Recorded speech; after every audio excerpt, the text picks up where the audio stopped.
태도가 경쟁력이다. 더 이상 김치를 담그지 않고 사 먹는 집이 많아졌지만 계절은 곧 김장철이다. 어릴 적 김장을 담그는 날이면 엄마는 돼지고기를 삶았고 우리들은 돼지고기 편육을 새우젓에 찍어 배추속과 함께 먹곤 했다. 옛사람들은 왜 돼지고기와 새우젓을 같이 먹어야 하는지 과학적으로 설명하진 못했지만 그것이 몸에 좋다는 것은 경험적으로 알았다. 언어도 그런 것 같다. 오래도록 회자되는 말들엔 인생의 지혜가 들어있는데 그 중에 이 말이 있다. 버티는 게 장땡이라는 말. 나도 버텼다. 인생의 몇몇 구간은 버티는 시간이었다. 요즘 친구들은 존버라 하던데 나는 무얼 버텼고 무얼 위해 그랬을까? 그 덕에 지금 내가 이 모습으로 있는 걸까?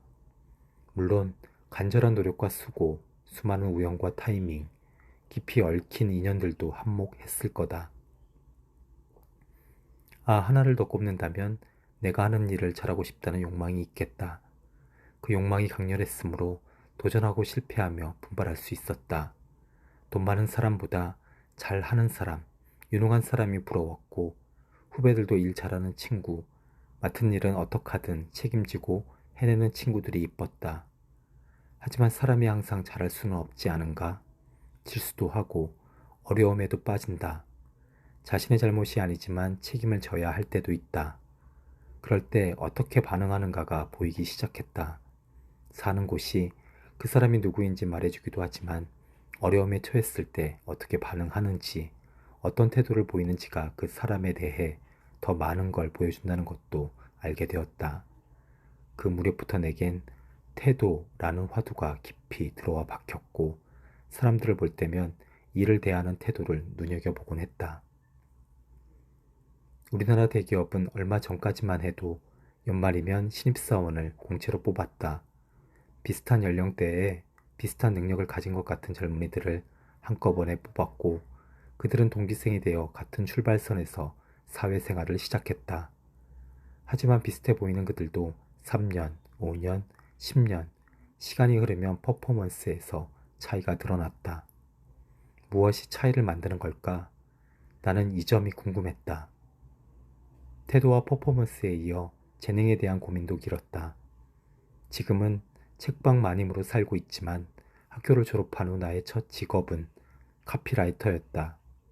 나도 선배들처럼 쌈박한 아이디어를 내고 싶고 멋들어진 카피를 쓰고 싶었지만 처음부터 잘 되진 않았다. 일을 잘하고 싶었던 젊은 나는 맨 먼저 나의 재능을 의심했고 좀 성급한 듯 했지만 이런 결론을 냈다. 나는 재능이 없는 것 같아 라고.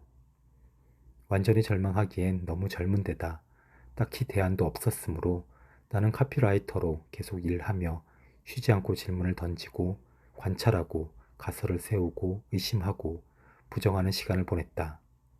그런 시간이 쌓이자 어느 날인가부터 나만의 문장들을 쓸 수 있게 되었다. 세상의 씨앗들은 그냥 자라지 않는다. 흙이 얇아져야 하고 햇빛을 보거나 적당한 그늘이 있어야 하며 물이 있어야 하고 바람도 통해야 한다. 그래야 비로소 씨앗은 싹을 틔우고 꽃을 피워 올린다. 재능도 그랬다. 필요한 재능 없이 그 일을 탁월한 수준으로 잘하기는 쉽지 않지만 재능이 있다고 해서 다 능력을 펼치고 인정을 받는 것도 아니다. 무엇이 재능의 싹을 틔우고 꽃으로 피워내는 걸까? 사람들은 노력을 떠올리겠지만 나는 약간 각도를 틀어 태도를 말하고 싶다. 너무 일찍 좌절하거나 교만하지 않는 태도, 당장 결과가 보이지 않아도 존버하며 재능을 갈고 닦는 태도, 함께 일한 사람들이 다시 일하고 싶게 하는 태도, 그때그때의 유행에 한없이 흔들리지 않고 자신이 원하는 것을 알아내고 집중하는 태도, 몇 번의 실패 속에서도 끝내 자신을 믿고 존중하는 태도. 재능은 이러한 태도를 만나야 비로소 아름답게 꽃핀다고 생각한다. 나는 한동안 능력주의자였으나 40을 넘어선 뒤 태도주의자로 노선을 변경했다. 40 이후엔 자신의 얼굴에 책임을 져야 한다는 게 무슨 뜻인지를 절절히 알았기 때문이다. 그러자 사는 게 조금 편안해졌다. 재능과 달리 태도는 내가 선택하고 결정할 수 있으니까. 그리하여 나는 몇 해 전 이런 문장들에 도달했다. 씨앗 없이는 꽃이 피지 않지만 씨앗을 심었다고 모두 꽃을 피우는 것은 아니다. 우리 안의 재능을 꽃피우는 것이 바로 태도다. 결국 태도가 경쟁력이다. 어떤가? 조금 깊은 숨이 쉬어지지 않는가? 당신의 풍성한 가을을 응원한다.